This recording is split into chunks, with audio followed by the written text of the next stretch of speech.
This is a dangerous groups that we're dealing with now.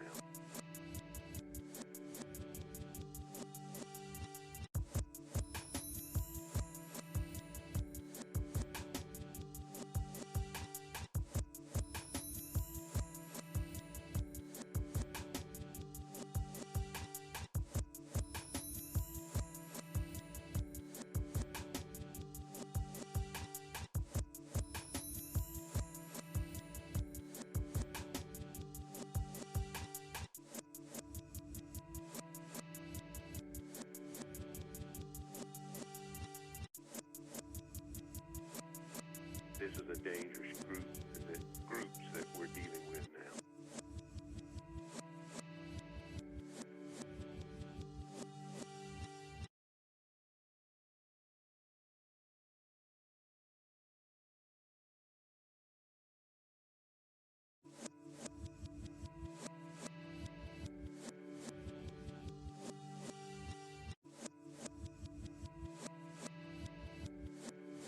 This is a dangerous groups that we're dealing with now.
This is a dangerous groups that we're dealing with now.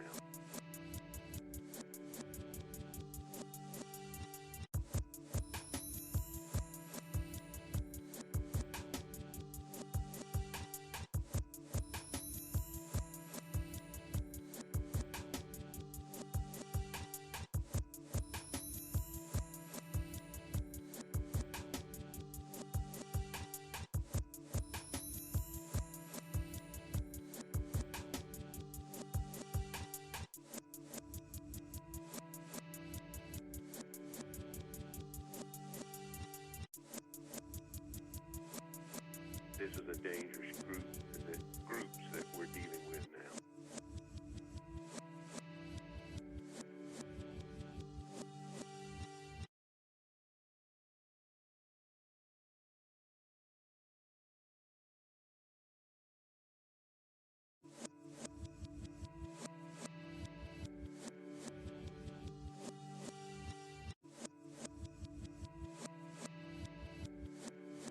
This is a dangerous groups that we're dealing with now.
This is a dangerous groups that we're dealing with now.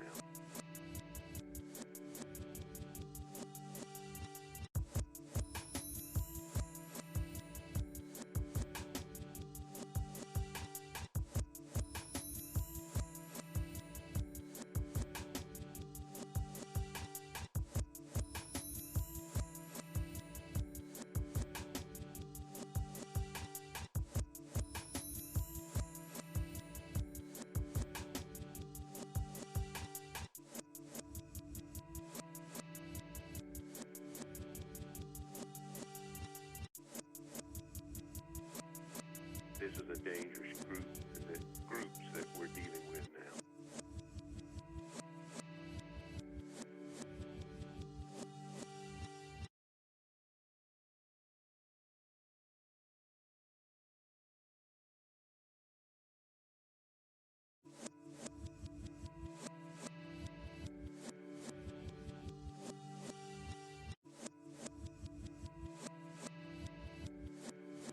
This is a dangerous groups that we're dealing with now.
This is a dangerous groups that we're dealing with now.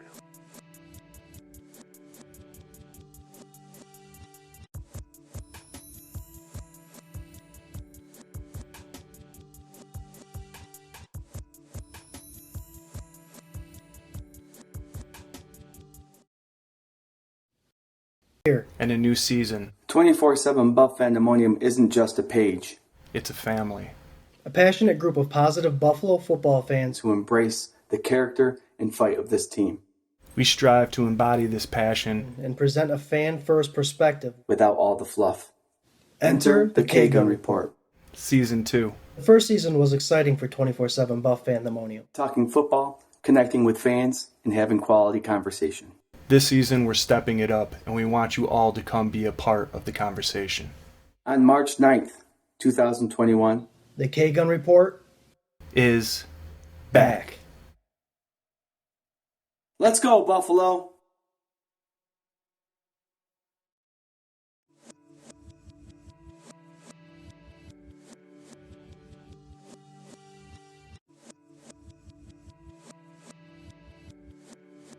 This is a dangerous groups that we're dealing with now.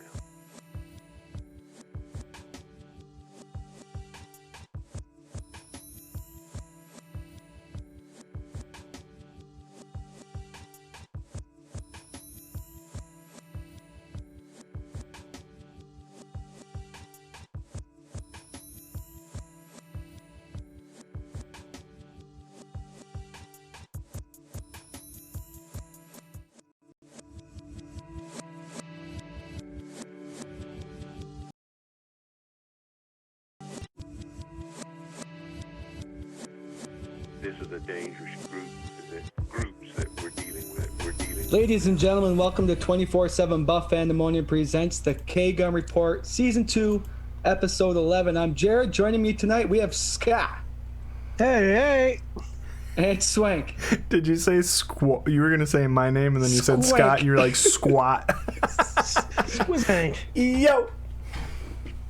All right, everybody, welcome to the Gun Report. As you could tell, we're all representing our 24/7 Buff Fandemonium shirts today. Oh, yeah. They fit so nice. Triplet Look so twins. good.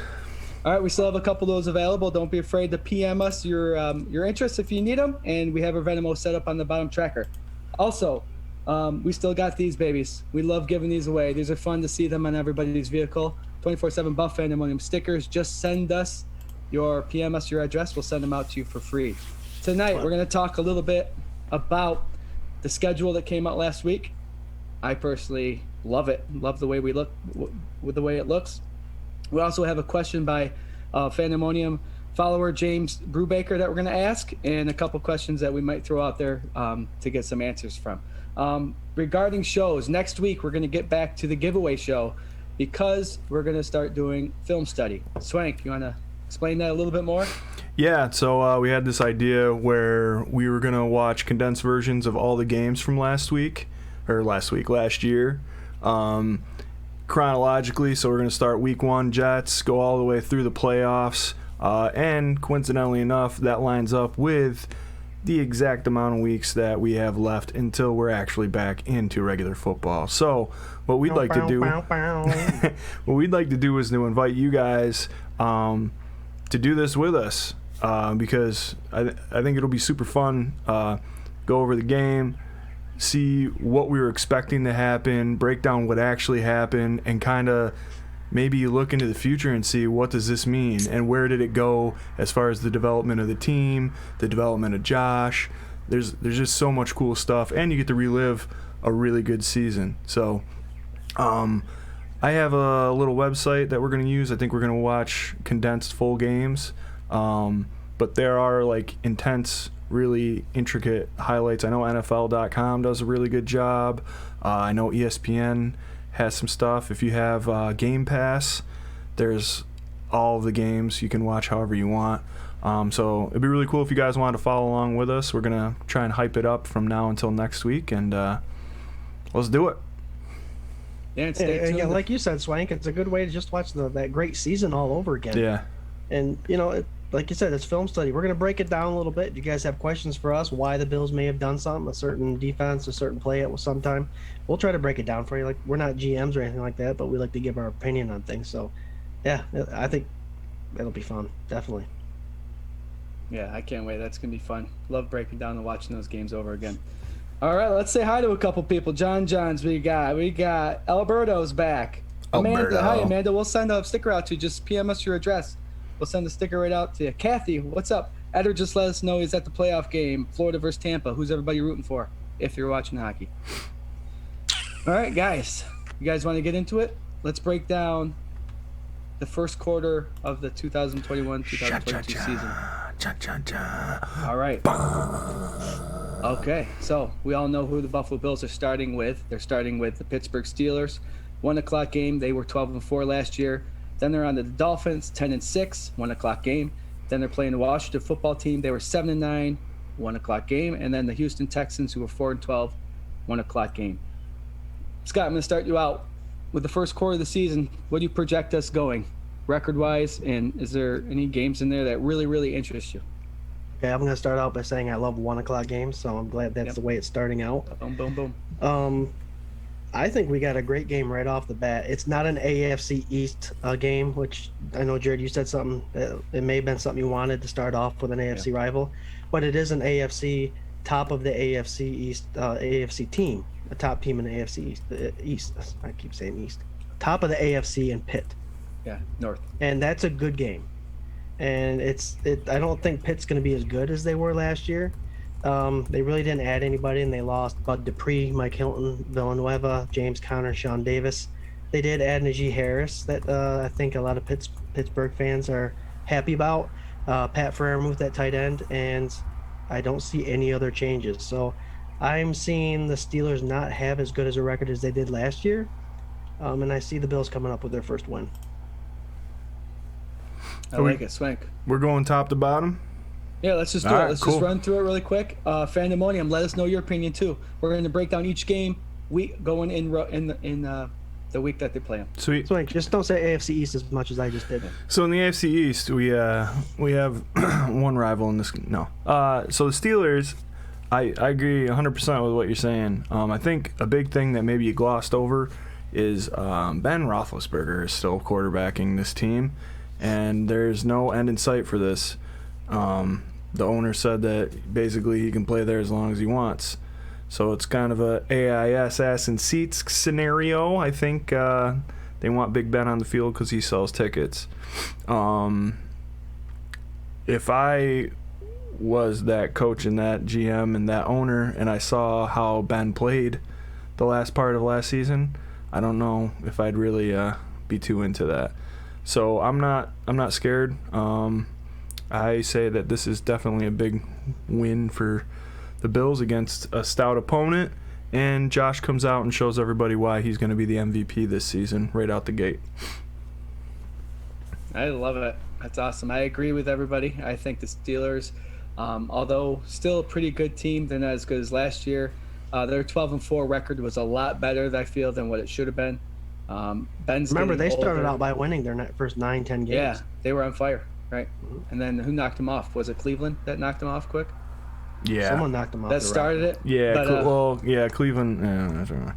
Cleveland beat them, and that was like a big feather in their cap, because they were the underdogs and they could never beat the Steelers and blah blah blah blah blah. So, yeah, they beat them. But so yeah, I'm right there with you. Who cares? They'll start 1-0 against the Steelers, and again, we're all excited for that 1:00 game. Get the tradition started early. Hey guys, just as a heads up, I have our Bills going undefeated. But I will tell you what games I think potentially they could lose. Yeah, because there was a big post. Say they're gonna lose to anybody. Come on. They put a. I forgot what site it was. They put a post on our 24/7 Buff Fandemonium that we shared that we wanted to predict a record. I had 17-0 too.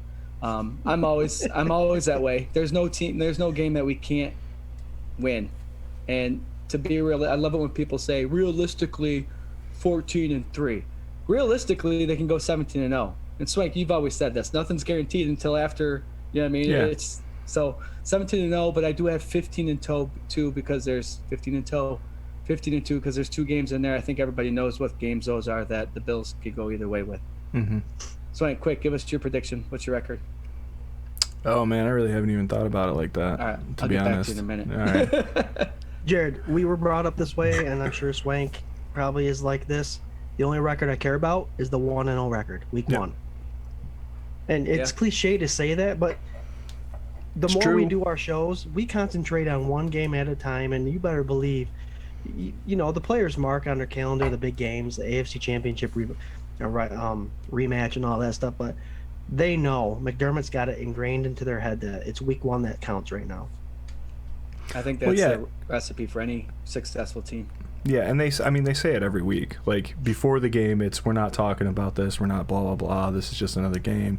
And then after the game's over, there might be a little more of like of course this was a bigger game. You know what I mean? Right.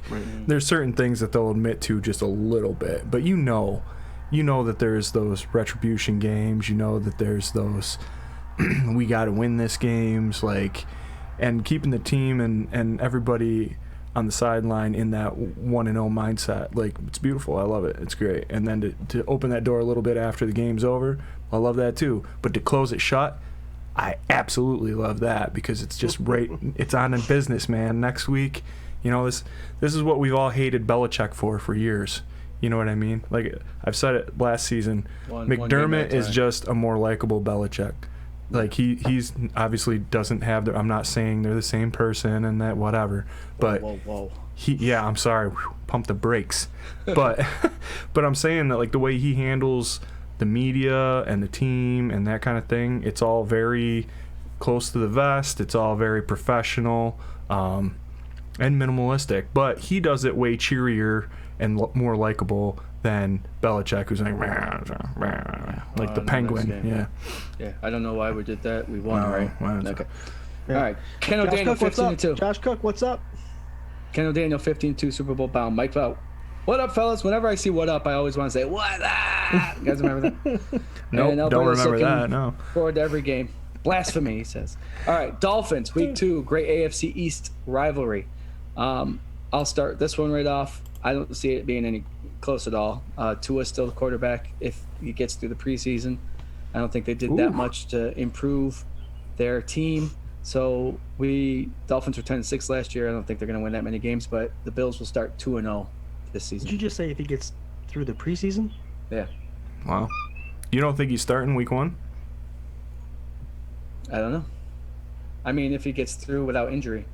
Oh. I mean, because we touched on this last week, Swank, especially you, saying that this is year 2 for him, but really it's his rookie year still because he didn't get those bumps and bruises that he needed to.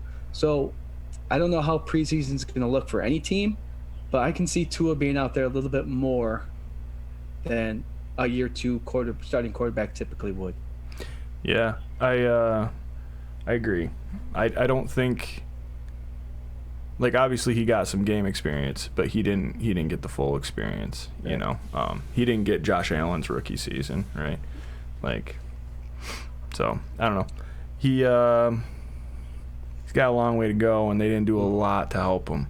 I was listening to stuff. There was this dude on WGR today talking on Chauvin Bulldog, and I can't remember who he was, but he was. It seemed like his information was like very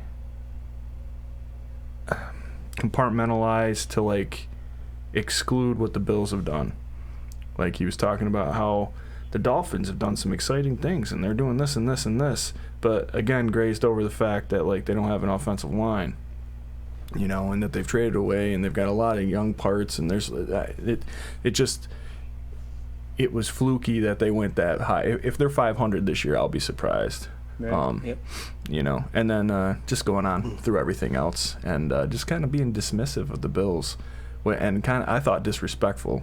And those guys just kind of like let it flow, but he was talking about the Jets too, and like whatever. I'll get on that when it gets to that point. But I think the Dolphins are definitely overhyped, and I think that the Bills stomp them out in Miami with authority because Josh Allen does, and he owns Dolphins every single time he plays them. So, yeah. Swank, you used the word fluke about 15 seconds ago, and I think I agree with you. I mean, that 10-6 record, if Fitzpatrick wasn't there, it would be below 500 very easily. Yep. And I don't think, just like you, I don't think that they are protecting Tua. They went in the second round and got Liam Eichenberg out of Notre Dame for a tackle, but that's the only line other than Matt Skura from Baltimore free agency that they picked up to protect him. They brought in Will Fuller. He's obviously a dangerous threat, but Tua's going to be running around like crazy. He's got his guy Jalen Waddle, but again, unless you can protect Tua so he can throw it to these guys, I don't see them winning half the games. Well, we won't have half the games anymore because it's a 17-game schedule, but they didn't do enough. Well, I mean, Fuller is only dangerous if you can get him the ball. And you're still talking about a quarterback who underperformed last year when he was in the game, got pulled multiple times because he couldn't perform. He was putting up, beer league like numbers.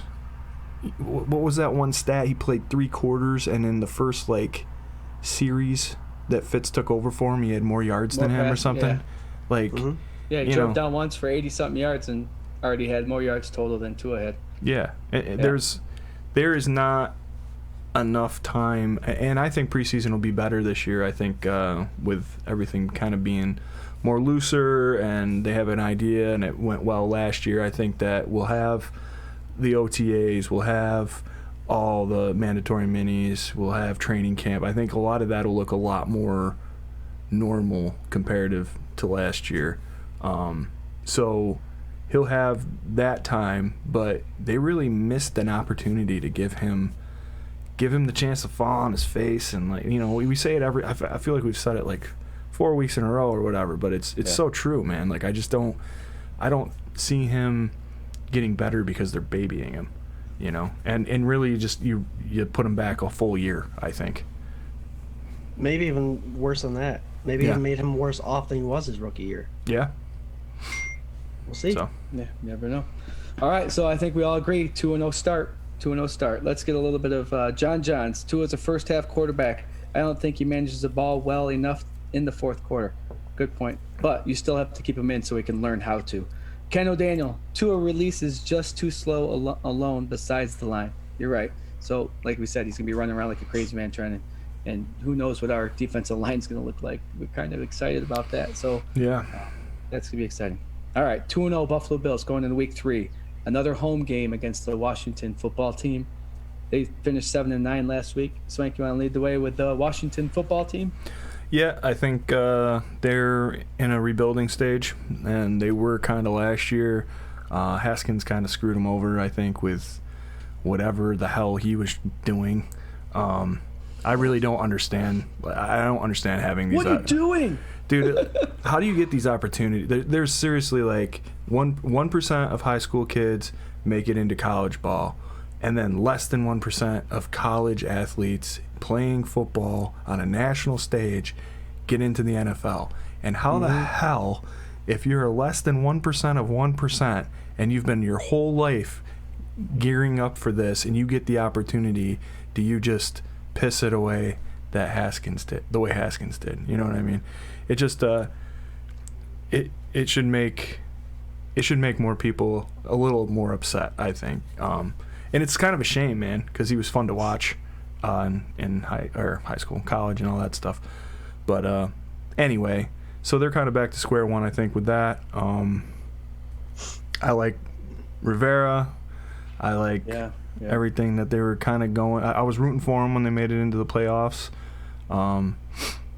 But yeah, I don't see him having it together enough to beat the Buffalo Bills in. Here comes a wrench. Here comes a wrench, Swank. Ready? Yeah. If week 2, if Haskins isn't pulling it together. Jared Haskins is playing for Pittsburgh Steelers. Yeah. All right, okay. Then who's their number 1? Fitzy right now? Fitzy. Does he make you nervous? He always makes you nervous, but he That doesn't son have... bitch. No, not with that team, man. You know, I mean, you got Fitzy, and let's see, that'll be week 3. And so like a new he'll team, either it's- throw 500 to 600 yards and 7 touchdowns, or he'll throw 4 5 to picks. 6 picks, and Yeah. you know, by that time, and nothing against Fitzy, we all love him. We love right? him. Yep. Absolutely. So he's getting older, man. Like, and he takes the hits. He's just as old as Aaron He does. Rodgers, but he takes way more hits than like Aaron Rodgers does, or anybody that is from that class. Because he's a badass. But they don't got it. I just don't see it. And maybe that makes him a little dangerous, and that's the perfect recipe for Fitzy. And you know what? Any other week, I'll root for him. Because I love Fitzy, and they're the underdog team that is likable enough. But they just don't have it together. 3-0, man. Yep, 3-0. I'm just going to say it right now. I agree with you, Swank. 3-0. Scott, what's up? They lost Ryan Kerrigan, one of my favorite defensive ends. I thought he could have been a prospect for the Bills before this whole free agency started. And Ron Darby went to the Denver Broncos. They did pick up that Jamin Davis from Kentucky, a rookie. But you're not going to do much on defense with a rookie, I don't think. And their defense is good. Their defense is what kept them alive. 7 out of those, they went 7-9, made the playoffs. So they got Chase Young, right? And yeah, they got Chase Young. Their defense looked good, but they don't have enough offensively. Curtis Samuel went there. Ryan Fitz is there, but McLaren's a nice second-year guy, rookie last year, but not enough. Not enough. Yeah, not enough to compete with And you're gonna see that with a lot of these teams that are playing. Is that they're trying to rebuild. Maybe in a couple years down the road they will be a better competitor for the Bills, but they're all too young and they all got a lot of big keys that they need to address before they can compete with Buffalo. Sure. Joey Hatch, the only thing good about the Washington is they have a defense. Players other than that, I don't see him doing much against us. All right. Dalton Smith, what's up, everybody? Hey, Dalton. Daniel Graham, trap game. Too early for a trap. Yeah, there's no such thing as traps in my opinion. But they're all NFL teams. Hey, we got believe our buddy Ryan Thomas on. You see that? What's up, man? Ron, hey Ron, what's up? Ryan Thomas. Hey, Ronald. It's like we never had him on our show. Hey, what's up? Hey Ryan, sorry Ryan. What's up, Ryan? Hey, what's up, Robert? We got some good old boys on right now. Nice. Next game is against Houston, guys. Is Watson suspended for 4 games and he won't even be there? I don't even know. No, So that's another I don't game we'll think have so. at home against the Houston Texans. They were 4-12 last year. They have a quarterback issue going on. I quickly going to jump in there and say we start 4-0. Scott, what's up with that suspension that you're talking about? Yeah, I don't want to go into detail because it's a little kids might be watching. Watson might be suspended. Who knows if he's suspended for 4 games, suspended for the season. I thought you said Watt for some reason. Watt's gone. He went to Arizona. Watt's not even there. Houston did pick up some ex-Buffalo Bills. Swank's man Andre Roberts is there. I know Tyrod Taylor traveled there. He's there now. Mm-hmm. But Shaq Lawson. It's week 4, and Houston used their first pick in the 3rd round. They had to wait till the 3rd round to get on a quarterback from Stanford. So by week 4, we might see him. Right. And our defensive ends are going to... You might see him week 1. Havoc. Right? Yeah. You got to remember, our defense is going to be primed by week 4, because they always say, usually in the regular season, about week 4 is when stuff starts to get going, because the first 3 are still kind of feeler games. Yep. So week 4, if you want to throw a rookie in there against the Buffalo Bills defense, who we all potentially think is top 5 defense easily, start rolling. I'm wondering too, man, with the way last year started off, because remember, there was some like epic high-scoring games for like the first... I don't even know if it ever really slowed down, but it felt like the first like 2/3 of the season there were these high-scoring crazy games because the defenses obviously struggled way more with the COVID preseason and all that stuff than the offense did. But I'm wondering, with that kind of motivation now, if these defenses are going to come in super, super hungry, and maybe it'll put a little pep in their step, and you might see them clicking a lot faster than they have in years past. And that's across the board. I'm not just talking about the Bills.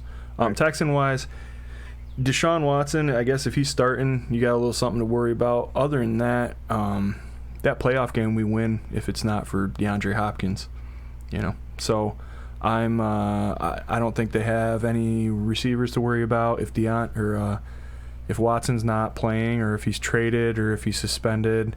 I don't think we have anything to worry about at all. So, Watson's that factor. I'd be way more worried about him than like a Fitzpatrick, right? Fitzpatrick catches lightning in a bottle every once in a while. Watson's one of the most dynamic players on the field whenever he's on it. So, either way, I say 4-0. 4-0. Joey Hatch and John says 4-0, and I agree. Yep. All right, so the first quarter of the season, we start 4-0. Then we have to travel to Kansas City for that Sunday night football game, 8:20, against last year's 14-2 AFC champions, the Kansas City Chiefs. Go ahead. One second. I'm going to pull up that visual here. But we have a question here from Mike Voigt that I think is pretty cool. Maybe we can break it up between the quarters here real quick. What do you guys think of Pro Football Focus putting Allen as the 6th best quarterback behind Brady, Mahomes, Rodgers, Russell Wilson, and Watson?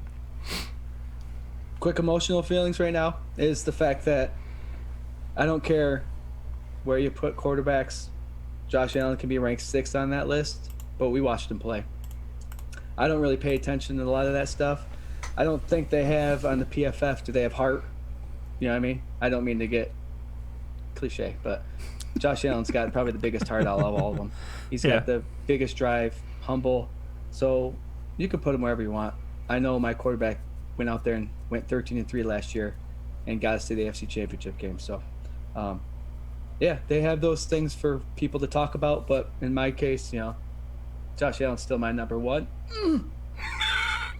They need to stop putting these quarterbacks in order of, I see a career here. I see a career. Brady's the best in his career. Not this year. Some of these guys, they feel like they're obligated to throw the Brady and the Rodgers in there and the Mahomes and the Russell Wilsons. Pretty sure Allen beat Russell Wilson last year. Pretty sure. Mm-hmm. Career, yeah, of course. Josh Allen's young, but everybody, we do it. We give our own opinions. We rank our own people. So they're people too. They make mistakes. Yeah, I would say, what's your basis for this? So if you're going on last year, then no, right? Like, if you're going on last year, he would be at least 4th Right. Yeah. right? They Just had on AFC statistics championship alone. appearance. Yeah. If you're going on MVP votes, which were unanimous across, he'd be 2 right now. Mhm. And Right. Brady wouldn't even Right. be in the conversation.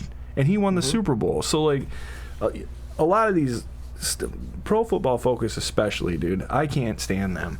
Like, sometimes it's, like, solid information or it's interesting, and other times it's just garbage they throw out there, right? Like, oh, we'll put, like, I guarantee somebody in that room was like, nah, man, Allen was, like, at least 4th. And they were like, nah, we're going to drop him 2 because we know Bills Mafia is passionate enough to get on their keyboards and be like, what do you mean? It's you know, like, I mean, what? How can you have Watson on that list right now? Yeah. Like, to be honest, you know, like, I know everybody, oh, God, he's going to get paid. Oh, man, he's so dynamic. He's such a playmaker. What have you done for me lately? You know? What did Josh Allen do with a shitty team? You know? Like, Watson... He still worked his ass off. Yeah, He got his man. ass kicked, and he earned the respect of everybody on that field. Yeah, so it's like, I don't know. If you're looking resume-wise, sure, Brady for sure, Rodgers for sure, Mahomes, yeah. I mean, he's young, but he's got the stats. Russell, sure. But then you got to go with Allen, because Allen's got more playoff wins and appearances than Watson, right? Like, pretty sure he threw up more yards than him last year. You know, there's a lot of things that, like, you know, it's too hard. Apples to oranges. You're getting all these old vets and then comparing it to, like, the new class that's coming in, and what are you gonna do? You know, Brady could have laid an egg this year, and they still would have been like, well, Tom Brady's, you know, best of all time. is Tom Brady. It's So, Tom like, they Brady. probably have Mayfield at number 7 and Darnold at number 8. Oh, They probably do. So All right. that's what I feel about. I would those put stats. Darnold actually number 5. He just doesn't have a team He around moved him. up. All right, that Sunday night football game that we're all Yeah, waiting let's for. go. 8:20 Yeah, Chiefs. we gotta move This- right there. This is the whole 17-0. I was at. This is one of the games I was worried about. Week 5. This should be the week where things really are moving, and you can kind of tell how the Bills are going to be. That being said, I have them winning this game. If things are clicking and everything is going the way we want them to, I think the Bills get the revenge in this game. Part of me wants, if the loss is going to happen here, because then we'll see them in the playoffs and beat them. But we'll see what happens. Bills win this game. Chiefs. Again, Tampa Bay kind of gave us what the script's going to be, maybe. We're putting a lot of talent on the front and the edge there so we can get pressure on Mahomes. So this is where I see the Buffalo Bills beating the Chiefs. Swank said it last week, and with the whole Baltimore comparison, if there is a blueprint written out for a team of how to beat them, the Bills are pretty damn good at following that blueprint and finding a way to beat that team. There's a nasty taste in their mouth against the Chiefs, obviously with the AFC Championship game, and I don't see the Chiefs getting better with who they've dropped and who they've picked up.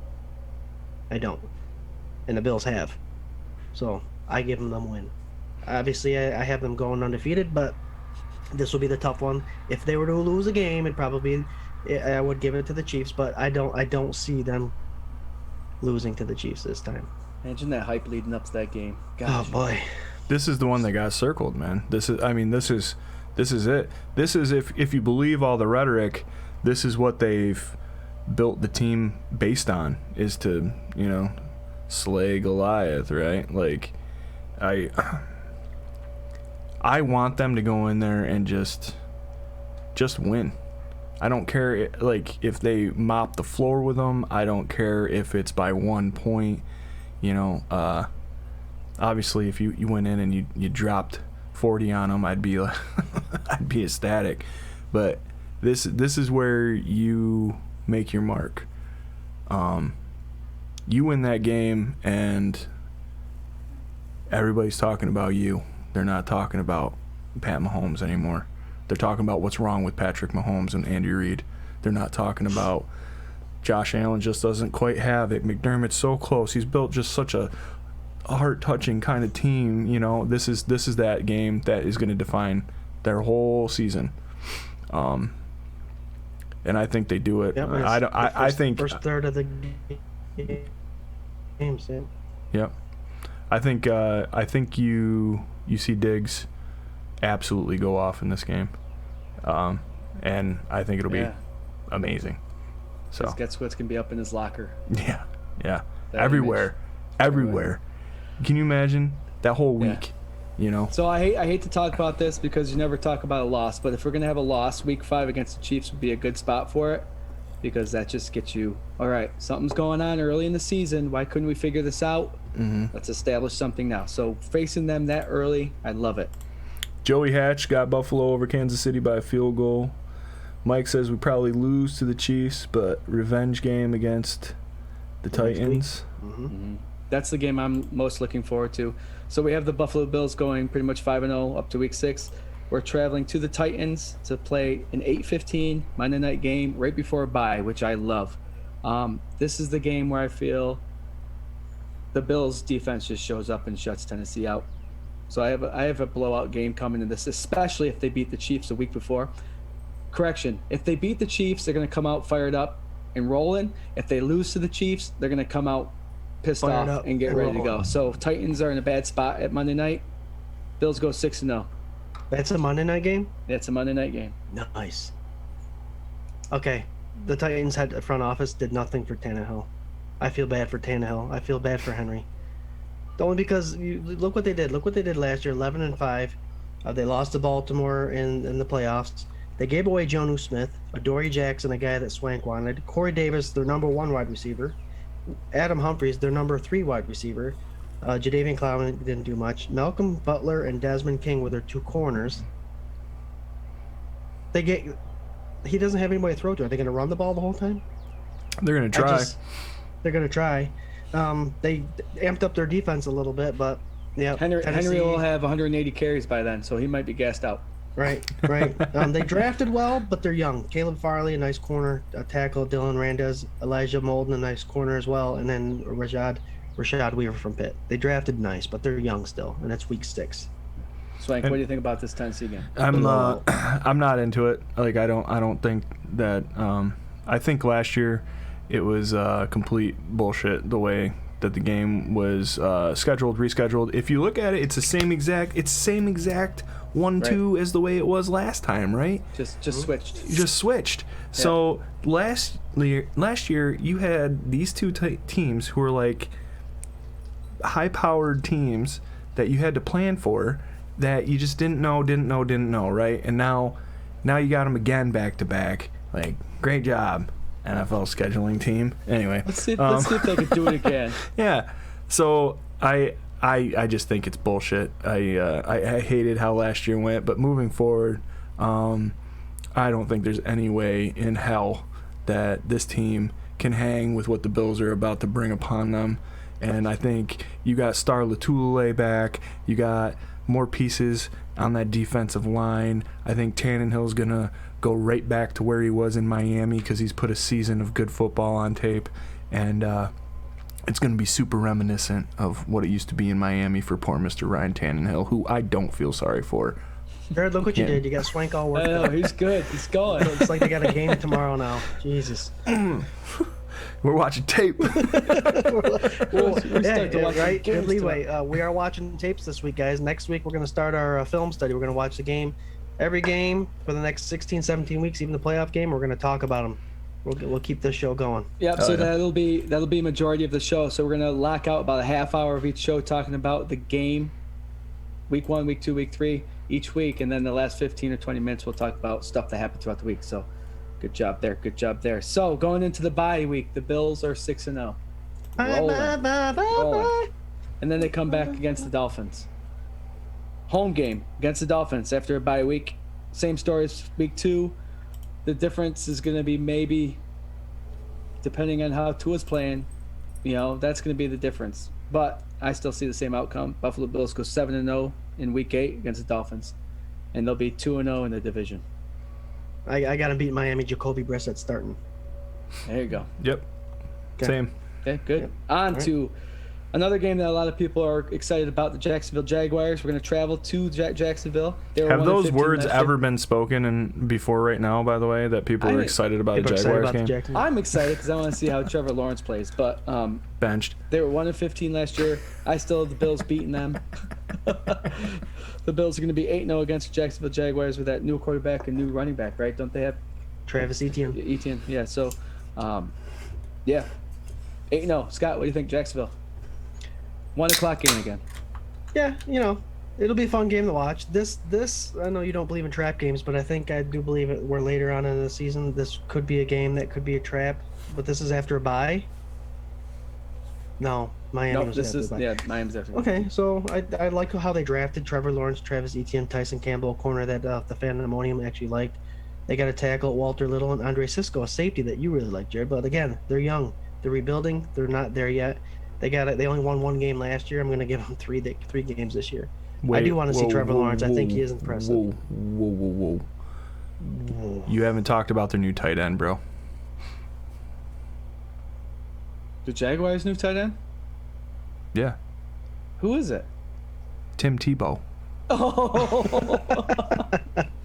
I'm actually excited for him. Good for Tim Tebow, man. I'm on your side, my man.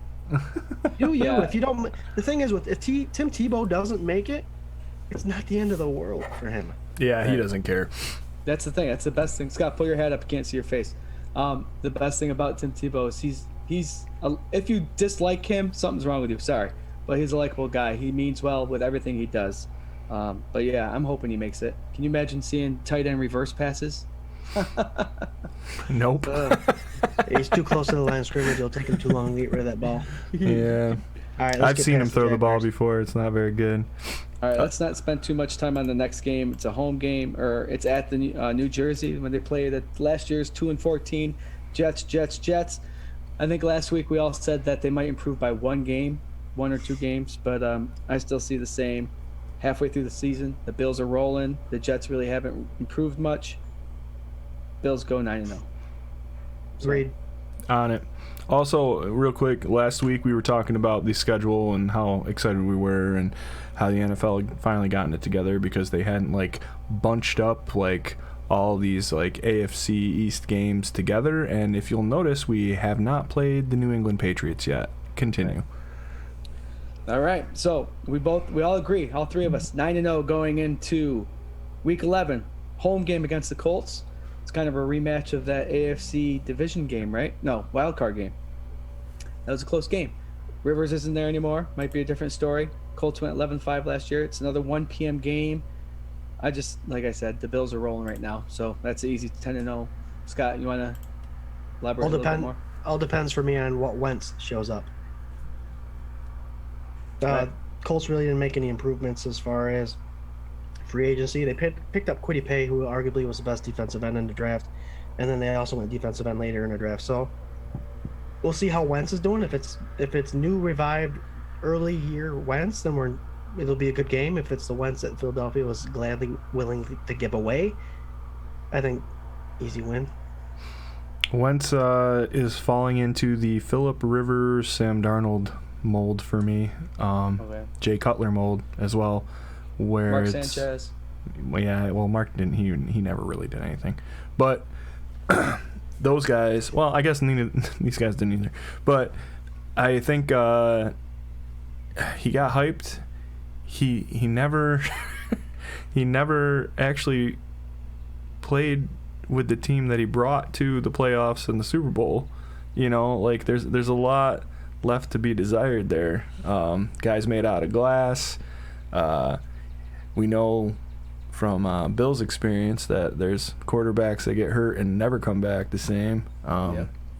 Obviously, Philly put their time in, 4 seasons? Was he there? 3 or 4? Yeah. 4. It had to be 4 because he was there before Josh, right?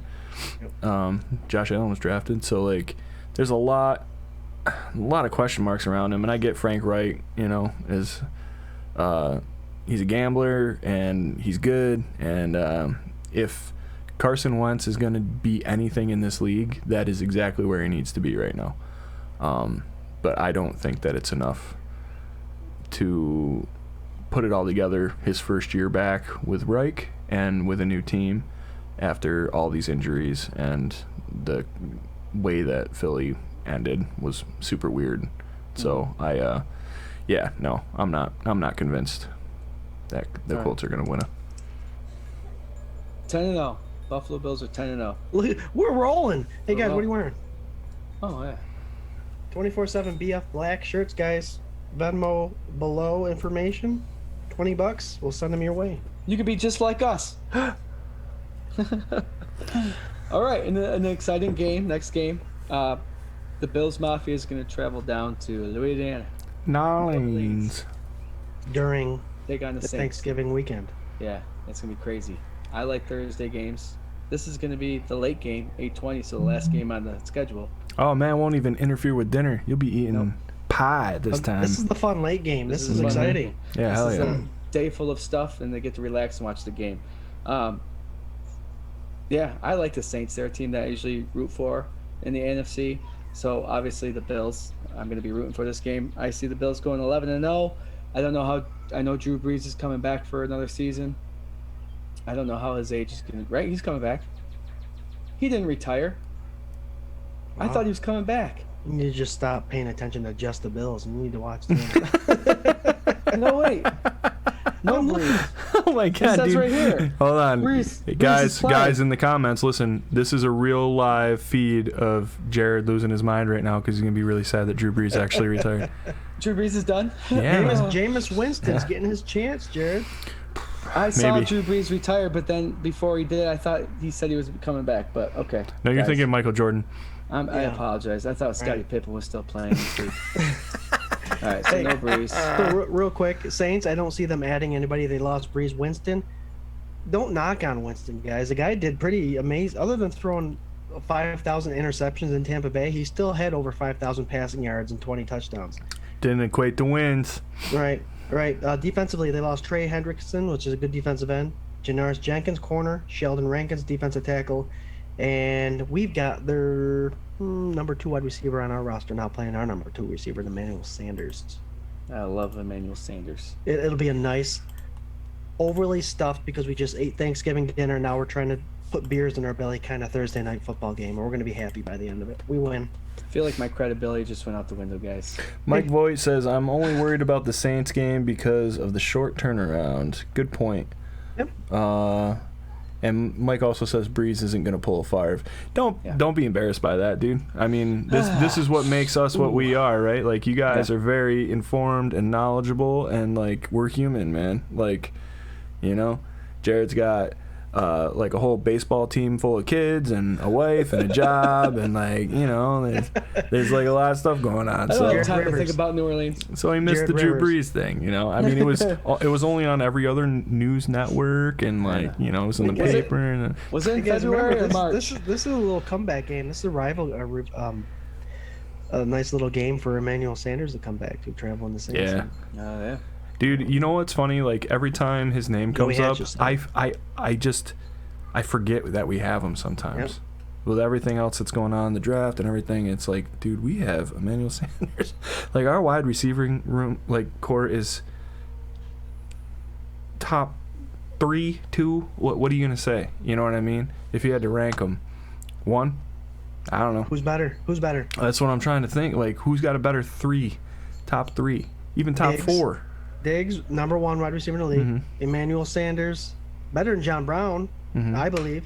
And Cole Beasley, the number 1 slot receiver in the league. You have 2 number 1s out of the 3. You got to be number 1. Jared, Alberto gotta wants you think. to dab because of that mistake. Do it. Ooh, Alberto, rate that one, dude. I don't know. I think that was the best he's ever done. So I'm not saying it was good. The, I'm just saying it was the best he's ever done. I almost went the wrong way because I was looking at the screen. So I was like, wait, no, gotta go this way. Oh, Dan reminded us that yes. wait, we still have Gabe Davis on our team. Mhm. So I'm not going to say he's the Dave. best second-year receiver coming into the second season, but he is a pretty damn good receiver coming in. He's the best number 4 in the league, I would Yeah. believe. Okay. So yeah. Listen, I think PFF again snubbed him because they were talking about who were the best performing rookie wide receivers in the league, right? So obviously Jefferson, you know, he had a hell of a rookie season. After that, it starts to get a little sketchy, and Gabe wasn't on that list, and there was like 6 names. Mm-hmm. And I'm sitting here thinking, like, dude, Gabe had like what, 5 touchdowns or something stupid for a rookie? Like, I don't know. Again, if you want to, go to the games that count, playoff games, and Take a look at the toe drag swags that he had. Yeah. And then tell me he's Insane. not up there. Insane. Not only that, but look at the image last week that was taken of Mr. Smiley behind Stephon Diggs. That kid is learning. That kid is learning from one of the best receivers in the league. Joey Oh, Hatch. no, we got no, a hell of a no. practice Whoa, squad whoa, of whoa. receivers that they would probably The best receiver in the league. There you go. Is that Scott? Joey Hatch. We've got a hell of a practice squad of receivers that would probably start on most teams. It's true. It's exciting. Welcome to the new Buffalo Bills, my friends. All right. After Thanksgiving, the Buffalo Bills will be 11-0 against a Drew Breesless Saints team. Alberto is gave when- you a 6.5. By the way. Thank you, Alberto. Isaiah Hodgins. Week 13. Joey Hatch's question. Yeah, Isaiah Hodgins. Yeah, there you go. You haven't even seen him yet. Who we got week 16? Touchdown machine. Week 13, 13. the Buffalo Bills play a Monday night football game For the against first time against. AFC East rival, the New England Patriots. Is that an embarrassing game for New England? What do you think? It's going to be Yeah. at home. Can it get? Is it one of those like floated ones that can get swapped out? Because No, it There- looks like it's permanent for now. they better hope that not one piece on that defense goes down. Because other than that, I think I know that we've all fallen into this trap years past of like, being the Patriots aren't good this year. Tom Brady's gone. Patriots aren't going to be good this year. Cam Newton is not good. Mac Jones is a rookie. Like, I was thinking about this today, and I'm not going to go off on this huge long thing. I'm sorry. But I was listening to like parts of the show from last week, and we were talking about this whole thing, with the quarterback situation in New England. I think that what just happened was Belichick is a genius, and he just bought himself like another 3 seasons because he has allowed himself to let Cam do what he's going to eventually do, and once he shits the bed and they put Mac Jones in, he bought himself 3 seasons to be like, hey, I gotta let me try with my guy, with my rookie quarterback. right? Like, look what I did with Tom. Let me try with my guy. And that sneaky old bastard, man. It's a genius move. And you can't, what are you going to say to it? Can't. You got to let him go. So. I look at what the Patriots did in free agency. They basically amped up their defense. It's a Belichick thing. He's a defensive guy. He's going to try to scheme up 5 to 6 wins just with a defense. It's not going to happen. And that whole Mac Jones thing, I agree with you, Swank. I think you bring him in somewhere in the season, now you got to give me 3 years to kind of work with him. Yep. But if Mac Jones come in, look who he's got. He's got Jonas Smith. He's got Henry Hunter. Mm-hmm. He's got Nelson Aguilar.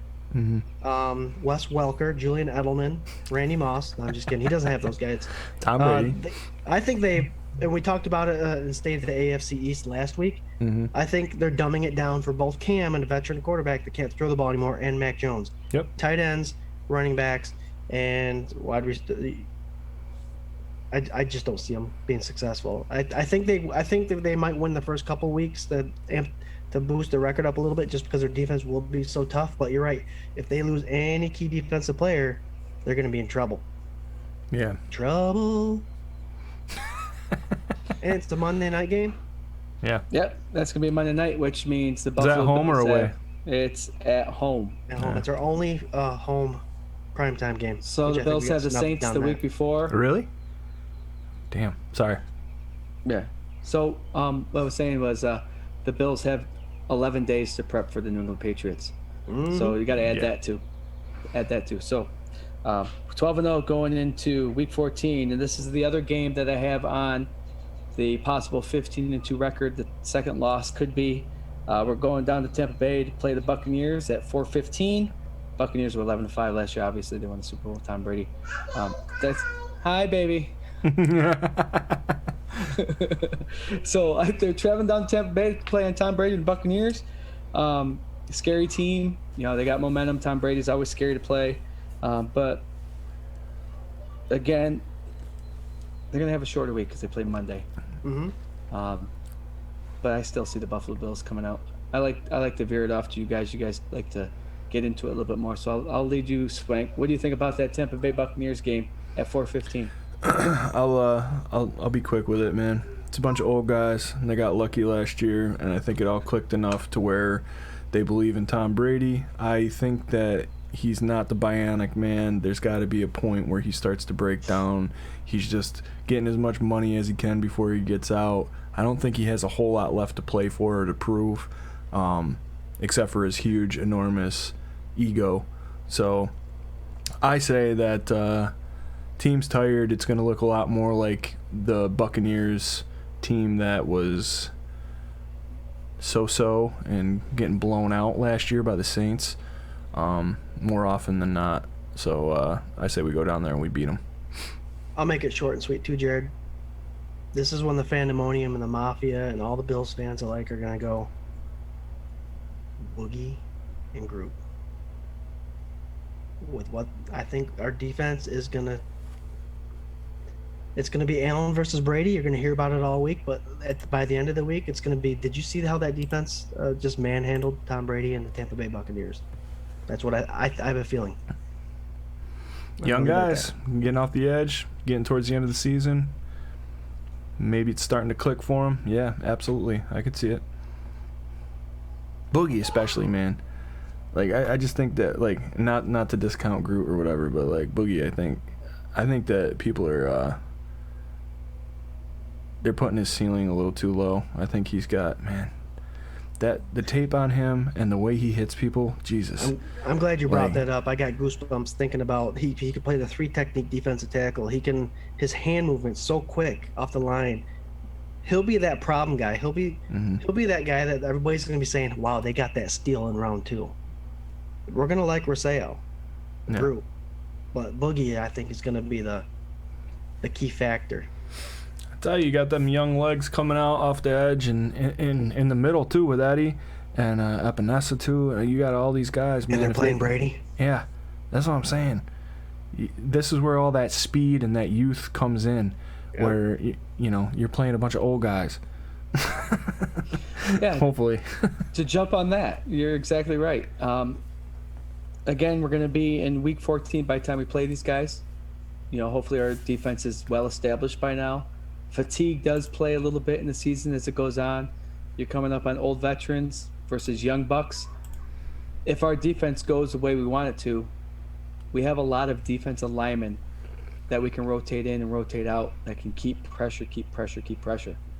So I hope you guys are right with Boogie and Group. They're coming into their game. About this time of year last year, we saw Epinesa start to develop a little bit more too. Yep. So it's going to be nice to see. And 2 years ago, about this time of the year, we saw Ed Oliver turn into his own. And guess who the key factor in all this is? Mr. Starletoulier. Yeah. So I said week 5 was perfect timing for that Chiefs game. You think a week 14 is perfect timing for this Buccaneers game? I think so. I'm glad it didn't happen at the end of the season where the game really kind of things could already be set by then, and I'm glad it wasn't a week 1, week 2 game where it's not that much hype. I think it's a good spot for the game. Yeah, I'm okay with it. The end of this last over quarter is weird to me because in the last 6 games, half of them are NFC teams and the other half are in our division. Our division, yeah. And it's this is exactly the garbage I was talking about last year, where it's like you play the Patriots, you got 2 games, you play the Patriots again, game off, and then you play the Jets. Like that has huge implications, and a lot of the NFC stuff. I mean, unless it's just record based, which hopefully we have a nice lead on that and a cushion. But if you need AFC wins and you got 2 weeks in a row where you're playing the Bucks and the Panthers, and the Bucks, that's going to be a hard game, right? Whatever. So I don't know. I don't like the way this ended. I do think it's pretty cushy. Did you get a little bit of that on the mic? Oh yeah. I think it's pretty cushy. The last 4 games. I didn't even think about that. Looking at this is if you need those AFC games to jump up or build your strength, they're not there. Nope. Unless the Jets are doing something unpredictable. like that's not gonna winning. be that's not going to be a real game that's overwhelming. So, all right, let's go. Your dog's on to- bark is exactly like my dog's bark. So by we the way. got to be announced game with the Carolina Panthers. Last week, I thought, wow, are they going to flex that somewhere? But I think that's probably going to either be a Saturday or Sunday night, or a Saturday or Sunday game. I don't think that has anything to do with primetime games. So it'd be cool for McDermott to go against Panthers and Bean to go against Panthers. They were 5-11 last year. It's going to be at home. Bills go 14-0. Scott. 14-0. 14-0. They got Darnold. They got Darnold there. What do you think he's going to do, Swank? In his first season too, right? I mean, him and Christian McCaffrey. If McCaffrey makes it this far into the season, right? Right. Like I don't know. No, I'm not. It's nothing. I'm not even worried about that game. All right, then we go week 16, right back to the Patriots. We're at the Patriots this time for a 1 p.m. game. Now, this is a different Patriots team. Let me tell you why. Yeah, this is why. Now, this is where, like you mentioned earlier, Swank, about those AFC teams, this is going to be important to get an AFC win, maybe, if things aren't going as well as we think they're going to be going. Hopefully, seeding-wise, to get us the number one, right? Like, right. But again, for me, I'm not. I think the same. I think Mike vote. Darnold's going to be seeing ghosts again. Oh, poor kid's never going to live that one down. All right, so the week 17 got the Atlanta Falcons. That'll be a fun game. I always like playing Atlanta. I think they're always a fun team to watch. They finished 14-12 last year. This is another 1 p.m. game. We're going to be in our traditional, wake up Sunday, whatever. But I think they go 16-0. Shocker. I think we see Jake Fromm play this game. I think this is a game where Breida gets most of the running back snaps, and I think this is the game where we might bring some practice squad people up. Really? Yeah. I guess. Yeah, I could see that. That'd I would be like this to interesting. go undefeated, but I don't think it's realistic, and this will be a game that's... I don't know, we might be saying farewell to Matt Ryan. Last game of his career. Yeah. Who knows? That's the thing about the Falcons, though, right? It always seems like they're either really, really good or they are horrible but putting up crazy numbers, right? Like Matt Ryan is just a stud, and he's continuously been that throughout his whole career. Off the field too. Yeah, it's like I don't know, not quite as bad as the Barry Sanders deal, right? But like, there's something to be said. I don't understand how they never got it completely right, Mm-hmm. Especially with Julio Jones and yeah. But they did have a chance, but they kind of blew it. We won't talk about that much, but kind of. yeah, I like him as a quarterback. He's one of those class act guys. Buy his jersey, hang it up. Can't complain about him much. Nope. All right, then we finish with the New Jersey Jets. Again, they finished 2-14 last year. 1 p.m. game would be a great way to go into the bye week. Because we'll be 17-0. Yeah, I think by the time we hit the Jets for that last game, the Jets are still going to be crumbling and falling apart and already in that mode of, oh my God, what are we going to do in the draft? Yeah. How did we screw up getting the number 1 overall pick again this year? Yeah, so that's going to be 17-0, the Buffalo Bills. Anybody want to jump on the Jets really quick? Or just leave it as it is? Leave it as it is. Who knows? I don't see anything good coming from that. So, for them, All right. So, looking over this season, 17 games. The combined record of our opponents this year from last year's season was 130 wins to 142 losses. That's a win percentage of 47.8, and we play 7 teams from last year that made the playoffs last year. And 8 games this year, we play against teams that had winning records last year. So it's not that bad of a schedule, but I'm not really concerned too much about getting over. I think the Bills were given 11.1 games to win this year. I think they're going to beat that easily by week 12 anyway. by week 10. By week 10. How's that even possible? All right, quick before we end the show, I want to get a question out that we had asked by James Brubaker. This might be a quick answer. His question was, do you think our divisional rivals are closing the gap? Swank. Gimp. I think, you never know with the Patriots. I think last year obviously was one of those seasons that was weird for everybody, but their defense is going to be back full throttle, I think, this year. Luckily, I think the Bills are going to be equipped to deal with it, and they don't have any sort of offense that I'm worried about. So if anybody, I would say that the Patriots kind of gained back a little bit of what they lost, so maybe like getting a little closer, but I still don't think it's close. I think that the Dolphins took a huge step backwards, and I don't think the Jets have done enough to improve. So I guess overall the Patriots may be a little, but I think for the most part, as long as everybody stays healthy, you can rest easy. Bills Mafia. Scoop. I agree.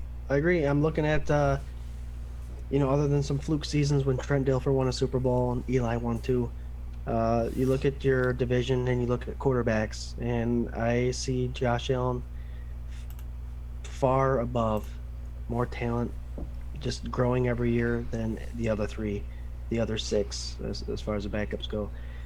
Keep in mind, Tua, it's almost like he's a rookie. Zach Wilson will be the starter there at New York, and Cam Newton's got nothing. Rookie. And if he's got nothing, then they're going to start a rookie. So Josh Allen's got a handle on it, and I think the AFC East is ours for a little while.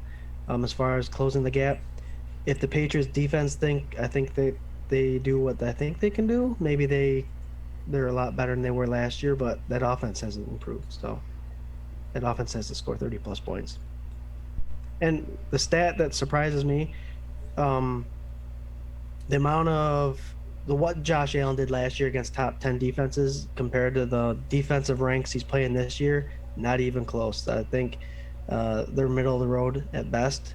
I hate to say that because the Chiefs were middle of the road, and we saw what happened in the AFC Championship game, but we don't play the defenses we did last year. So Josh Allen's chance for improvement, I think, increases again in year 4. I'll ask that question quick after my answer.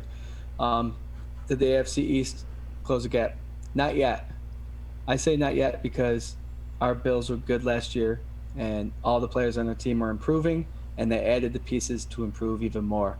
So if any team has, I agree with Swank and Scott, I think it's the Patriots. Defense might have got a little bit closer, but our Buffalo Bills are still in the rise, and I don't see anybody catching up or the Buffalo Bills peaking yet where it allows the other AFC East teams to catch up. So, see, Jarrod, I agree. I mean, I think if teams are getting better, they're making the right moves to get themselves better, but the Bills are also getting that much better. Yeah. So, closing the gap would mean we either stay or lose and they get up. But if they can move up and we move up, there's no gap to close. Yep. So not yet. All right. So that brings up the question. Built in Buffalo brought up a great on 24/7 Buff Fandemonium, shared a great question, and that was, does Allen throw for a 5K this year? So that brings up a question that I want to ask is, how does Allen improve in year 4, and does he need to? Scott, Yes. Go ahead. Go ahead. Sorry. I don't want him to. I don't want him to.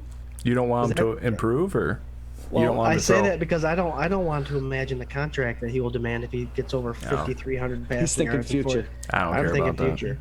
I think Josh Allen can do exactly what he did last year because I do think our defense has improved, and our run game has improved, and I think those were the only two things that needed to improve. That's my 2 cents. I'm just gonna leave it at that. No, I think he does need to improve. I think maybe statistically we can deal with what he did last year, because against anybody else besides Aaron Rodgers, that was an MVP season. Nobody can tell me that it wasn't. Lamar Jackson didn't have those numbers when he won MVP, so he just needs to stack them. If he puts another season or 2 like that together, there's going to be absolutely no question that he deserves to be in that conversation every single year. But yeah, I think he can hit the 5K mark. I think especially with this extra game. I think that he's got a wide receiver that is going to demand it of him and not let him slack. I don't think Stephon Diggs wants to be the number 2 wide receiver next year. Or Emmanuel Sanders. Exactly. That guy's got a head on him too, and he's a tough cookie. Yeah. So I think that, and like, not for nothing, Josh Allen isn't the kind of kid that's going to want to stop there. You know what I mean? That was another thing that where I was going with that Show Up in the Bulldog interview that they had. The guy was saying, like, I just don't see Josh Allen growing at the rate that he's growing. He can't keep it up and blah, blah, blah. Why not? Why? Like, to me, that is so stupid to say because he's done it for the last 3 years. Yeah. Like, the same margin, 3 years in a row. But he can't keep doing it. And it's like, okay, well, yeah, he can't throw for 40,000 yards in a season, fine. But to say that he's not progressing at that same pace, like he can't do that again one more season, I absolutely think he can. Right. And I think he can get better because he's making better decisions. I think he'll throw less interceptions. Somebody mentioned the fumbles earlier as to why he was knocked out of the ranking so far. Yeah, I mean, he's growing, he's learning. It's his 4th year, you know? Yeah, 4th year. Everybody should be super happy, but yeah, absolutely. I think not only does he have room to grow, he thinks that he's got a ton of room to grow. So, yeah, it'll be great. In the Fandemonium and Mafia, let's remember 2 images. And I've seen this mentioned a bunch of time on Facebook and even Twitter and all that. 2 images I want you to remember, and the Bills need to remember, is that look on Josh Allen's face after that wild card playoff loss in Houston. Mm-hmm. You could see it in his eyes, and you could tell the season afterwards how he improved. And that Stephon Diggs image last year in the AFC Championship game. Which won some award. Did you see that? The one that he's like that, and he's just that's why we're homers. That's why we look at this schedule and think, I can't see why they can't go 17-0.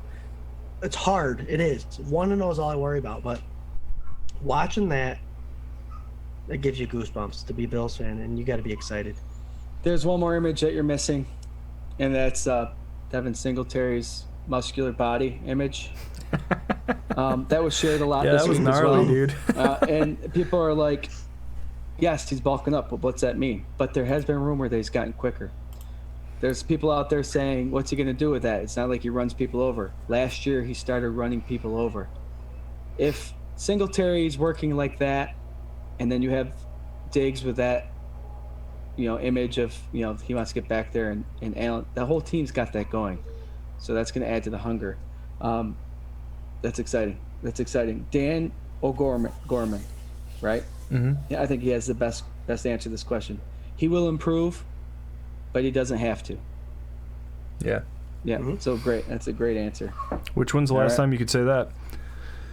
Yeah. I had something I wanted to bring up really quick. Did you guys see the article about Aaron Donald talking about Dane Jackson? Dane Jackson, yes. Our guy Dane.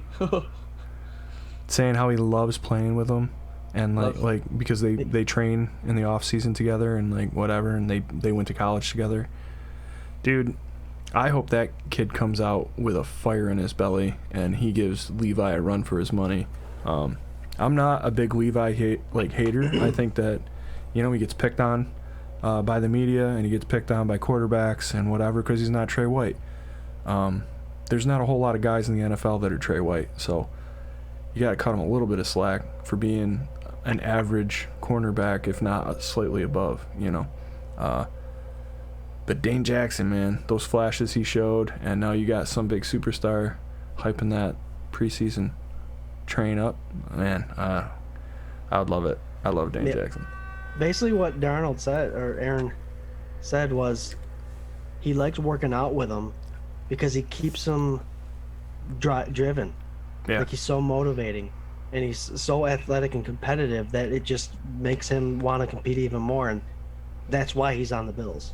That's why the Bills got him from Pitt in the 7th round 2 years ago. So I'm excited for him, too. I'm pulling for him. So, Jarrod, you gonna lay down or you gonna go to bed? Yeah, that's why I'm trying to mute everybody. So we're going to bed soon. All right. So and that's another thing. The Buffalo Bills are working. All right, there's our season schedule. Again, next week we're going to be looking at the New York Jets Week 1 game from last year, break it down, and then we'll discuss a little bit of what happened throughout the week. And I can't wait. We have 24/7 Buff Fandemonium stickers still available. Personal message us your address. We'll give them out to you. Also, we still have our 24/7 Buff Fandemonium shirts. If you want them, let us know. And Notorious Dig shirts. Get them while they're hot. Spread the word there, Fandemonium. We got a giveaway next week too. Yeah, giveaway. We're not going to tell you what it is. We'll keep it a surprise. No, we'll tell you probably in a couple days when we're warming up for the week, episode 12. Asked and answered. Asked and answered. Scott, any closing thoughts? No, I'm looking forward to doing the film study. Fandemonium, watch some film with us, whether it's the whole game each week, we're playing the Jets first, or the highlights. We can answer some questions. If you have some questions, obviously going to be biased. But I'm going to have fun doing it. It's going to be fun. Swank. Dude, sorry, I was just laughing about somebody. Dan wrote Drew Brees coming back. Yes, I was going to mention that with my closing thoughts, but you beat me to it. What you got, Swank? Hey, man, another great episode. Love hanging out with you guys every night here on Tuesdays at the Facebook Live for the Gun Report from 8 to 9 p.m., you know. And you can do that every single week. Like we were saying, we're starting the film study for next week, and we're going to run it all the way through the regular season. So hop on them highlights and let us know what you think, and come join along all the fun on 24/7 Buff Fandemonium. Go. Joey Hatch, real quick, that question you had, Benjamin is a tight end for the Giants is a joke. End of story. It's not a real joke, though. It's a real story. It's a real story, but... Yeah. Oh, I know. It's a but joke, it is though. a joke. Yeah, absolutely. Mm-hmm. All right, guys, episode 11 in the books. Thanks for hanging out with us. Like Swank and Scott said, we'll see you next week, same time, 8 o'clock. We'll talk about that Jets game from 2020, and we'll talk about a little bit what happened from now until next Tuesday. As always, go Bills. Go Bills. Go Bills.